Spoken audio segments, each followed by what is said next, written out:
ಕುಟುಂಬದ ಮೇಲೆ ಕಳೆದ 65 ವರ್ಷದಲ್ಲಿ ಅನೇಕ ಕೊಲೆ ಆರೋಪಗಳಿದ್ದಾವೆ. ನಾವು ಹುಟ್ಟಿರ್ಲಿಕ್ಕೆಲ್ಲ ಗೊತ್ತಿರ ಹಿಡಿದು ಕೊಲೆ ಆರೋಪಗಳಿದ್ದಾವೆ.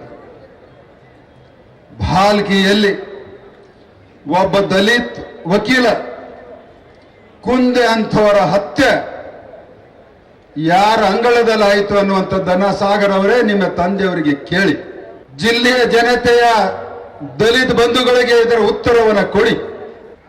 ಅಂದ್ರೆ ಏನು ಮಾಡಿದರೆ ನಿಮ್ಮ ಕುಟುಂಬದವರು ಅನ್ನುವಂಥದ್ದನ್ನ ನಿಮ್ಮ ಗಮನಕ್ಕೆ ಬರ್ತದೆ.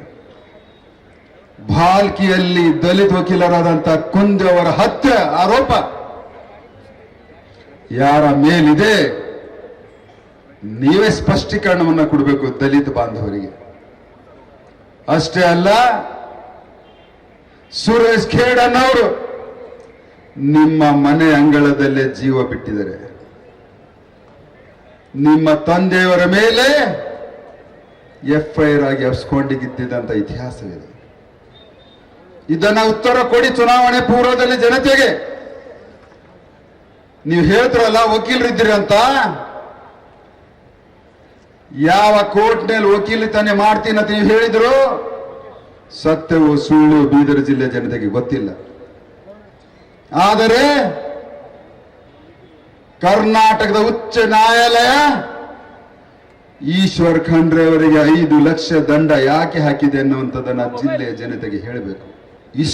ಇಂಥ ಗಂಭೀರವಾದಂತ ಆರೋಪಗಳು ನಿಮ್ಮ ಮೇಲಿದ್ದಾಗ ಅನಾವಶ್ಯಕ ನನ್ನ ಮೇಲೆ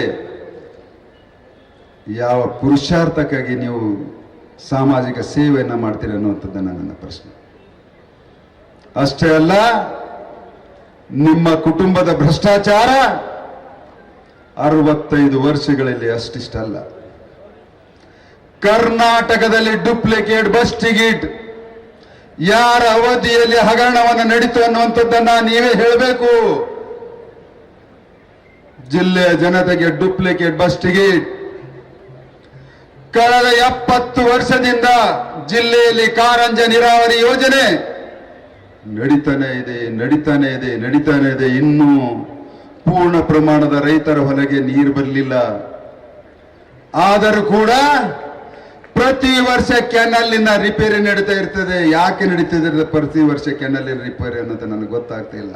ಬೆಂಗಳೂರಿನಿಂದ ಮಂಗಳೂರುವರೆಗೆ, ಬೀದರ್ನಿಂದ ಚಾಮರಾಜನಗರದವರೆಗೆ ನಿಮ್ಮ ಸುದ್ದಿ ನಿಮ್ಮದೇ ಭಾಷೆಯಲ್ಲಿ ಕರ್ನಾಟಕ ತಕ್.